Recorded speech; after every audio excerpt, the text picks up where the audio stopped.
For 22.5 years, I served in the United States Army. During my tenure, I was on many occasions asked to serve as the official, unofficial UFO consultant dealing with UFO matters in the areas of my assignment.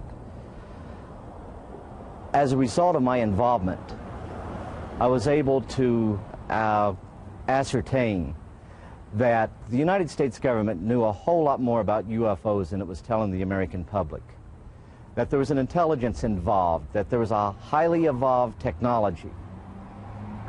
I learned that to a degree, we were carrying on a dialogue with this intelligence. We were making every effort we could to acquire this technology and make it part of our own existing technology. We did this, I was told, in the interest of national security. We also had an officially sanctioned deception program. This was in total disregard as to the impact this would have on the individual witnesses and also on their families. This ultimately led to my disillusionment with the program and my involvement in it. I sincerely feel that no government has the right to destroy the lives of the people which it is supposed to serve. While I was in the military and I got to the point where I was no longer interested in trying to be part of the program and actually was going against the program, and I started to be very open and talking about what was going on. This resulted in every effort being made to try to destroy my military career. I was threatened, and they even tried to force my military retirement, or I could face possible court-martial. These actions failed, of course, as you know. At one point, I even had an individual come up to me, point a gun at my head, and inform me we could have a training accident, and this would end this foolishness once and for all. I firmly believe that those of us that served in a capacity of the U.S. government in some form or fashion, and who were exposed to the truth, we have a moral obligation to the UFO witnesses, the real victims of the UFO phenomena, to expose once and for all this policy and to reveal the truth, and that is, we are not alone in the universe. Robert Dean has a list of credentials a mile long. He served 4 years from 1963 to 1967 at Supreme Headquarters Allied Powers, Europe, the military arm of NATO. He was an intelligence analyst with a cosmic top-secret clearance. Well, Don, it began for me in 1963 when I was assigned to the Supreme Headquarters Allied Powers in Europe.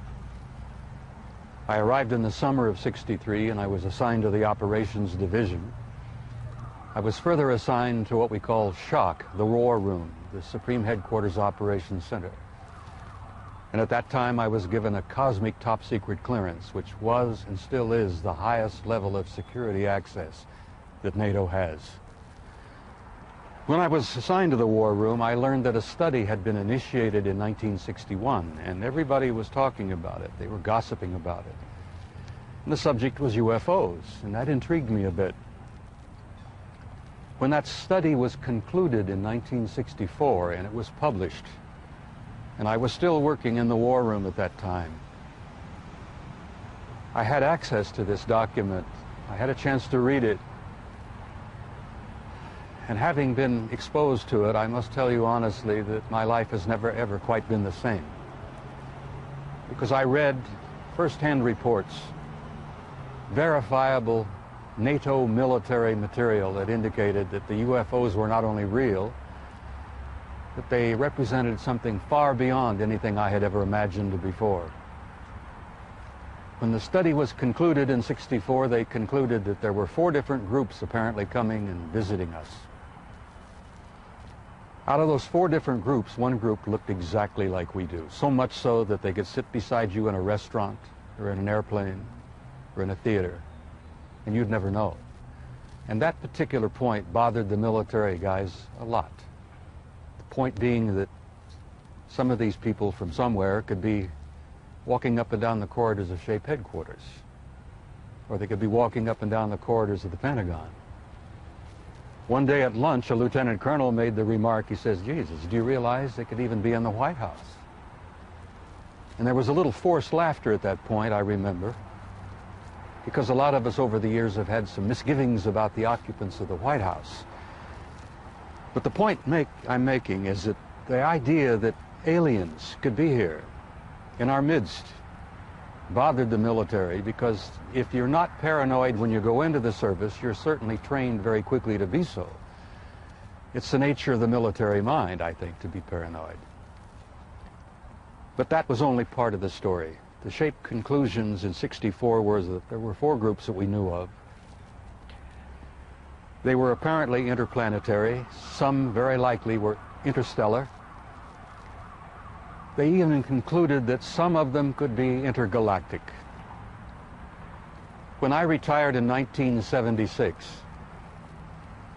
many of our military people knew at that point that we were not simply dealing with visitations from people from other planets or star systems. They had concluded by '76 that some of these visitors very well might be multidimensional in their source. The evidence that we had collected and the evidence that they had repeatedly demonstrated to us, and that's no accident. It became very clear after a time that there was a program or a process of some kind underway, that they had demonstrated over and over and over again that they apparently were able to manipulate matter and time. Now, this really shook up our scientists. There are a lot of new young scientists in particle physics today who talk about multiple dimensions. There's a brilliant young professor in New York by the name of Michio Kaku, who has written a brilliant book called Hyperspace, where they talk about 10 separate dimensions. I'm not enough of a physicist to try to explain to you what a dimension is, but the idea that there could be intelligences from somewhere else, from other dimensions, coming and going into our reality. It's been quite a shakeup in traditional science. I guess I speak out openly and bluntly about this because I feel so strongly about it. I violate my security oath every time I speak about it. I do it intentionally, and I do it on purpose, because I feel so strongly that the American people not only have a right to know the truth, but they have a need to know the truth. The truth, Don, apparently is simply this, that we're not alone, we've never been alone. We are apparently part of an infinite universe filled with intelligent life. I find that exciting. It doesn't frighten me. The shape study concluded in '64 that if they, whoever they were malevolent or hostile, that they could have taken this planet and cleaned it up and eliminated us, turned us into dog food or whatever, a long, long time ago. That the historical evidence indicates that they've been with us a long time, and I've concluded that we had what I like to call an intimate interrelationship with at least one of those groups, the group that looks exactly like we do. And that point is, I don't like the word alien. I don't think the term alien is appropriate at all here. I like to refer to them as family. We're related to them. I think they had a hand in our being here. And I think the time has come where we're about to meet our extended family. It's going to be very soon, and the people are not ready. And one of the reasons I do speak out so bluntly and so openly is if in some small way I can help people get prepared for this. Because I believe that this reality, once we have accepted it and understood it and gone beyond the fear, will bring about an expansion of consciousness in the human race that will truly help us and prepare us to go out there and take our rightful place in that infinite community of life